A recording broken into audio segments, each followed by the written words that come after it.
Kia ora, bros and girls, welcome back to the channel, and this month we have a new difficulty, Cavalier difficulty. So we're going to do the Rise of X Cavalier difficulty. That's this month quest.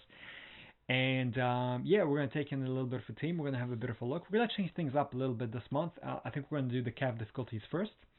So Cav difficulties and the bosses, and then we're going to do the uncollected difficulties with the 4-star challenge second. So if you're up for the 4-star challenge, this will drop probably a little bit later on during the week, but this is the first look at kind of the Cav difficulty. And what we're going to do is we're going to do a single fight to begin with, and then we're going to do the boss fight. So just to kind of gauge the difficulty of the normal line, and then go ahead and have a look at the boss. So it looks like I should have probably brought a skill attacker here. You don't gain power, but you do gain power if they have a debuff on them. And also with the skill thing, I think you get like 10% increased attack rating every time a bleed expires. So let's jump into the first fight and let's just have a bit of a look. He's got about 30 KPI, about 200,000 health or hit points, whatever you want to call them.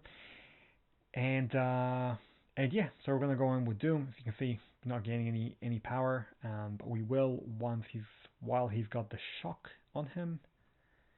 But it's very small. But it does look like, I wonder if we can actually steal his power. We're not quite sure.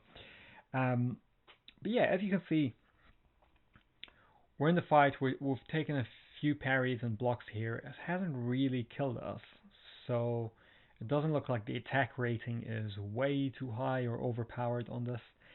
Now bear in mind, I am using 5 stars, and this guy's a 5-star rank 5 max sig. He's kind of the business. He's not just a 4-star, which will probably get ruined with chip damage. But yeah, I figured I'd bring in the big guns for this one, because it is a Cavalier difficulty. It is supposed to be a hard challenge. So we're just going to kind of swing away a little bit here.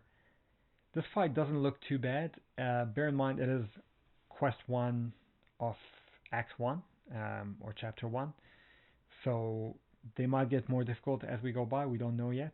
And also Doom is a pretty good counter to call. But yeah, let's have a look at the rest of the maps and the rest of the quest. But so far, as you can see, the line doesn't really look too bad. Our steal does work on this line, even though it's polka dot. So you can see there we're up to our SB3.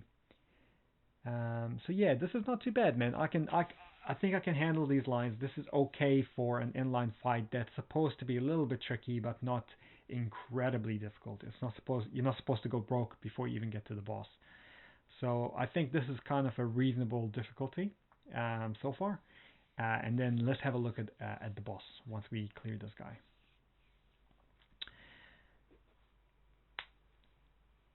So it takes about 90 hits. So it's a little bit of a longer fight. Back to longer fights, even with the 5-star rank 5s. So we skip ahead to the boss, and the boss is going to be Warlock.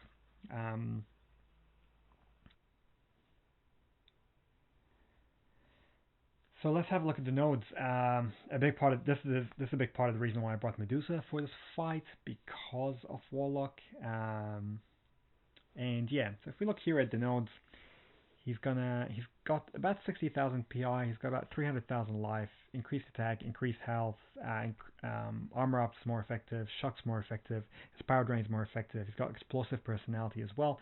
But also, anytime you give him every time you hit him with a buff, with a debuff he's immune to, so bleed and poison and cold snap, he basically generates power as well. So Medusa is really a good counter to him, obviously.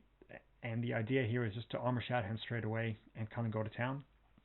If you don't have Medusa though, I think Nebula as a 6-star could be a really good option. Even a 4-star Medusa, I think could probably take care of this guy if you don't have the 5-star version. And there are other options as well. I mean, as you can see there, I take a little bit of block damage, a little bit of chip damage there, and it doesn't totally kill me. So these guys do have pretty big health pools, but their attack rating is not incredible. It's not like Variant where you make one mistake and you slip up and it's game over. I like the pacing of this difficulty and the fact that, yes, it's going to be a long fight.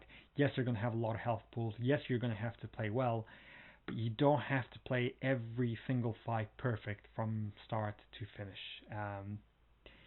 You can take some chip damage, you can take some block damage, and it doesn't completely kill you. So yeah, so that's pretty much it. And plus, I've met some really annoying warlocks as well. Ones that have like not just the armor up thing. They've got like armor ups, kind of like on a counter, I guess, every 2 seconds if you don't hit them. And then they've got buffet, and then you've got the armor up that goes up in 10 seconds. And so they become really, really difficult to armor shatter.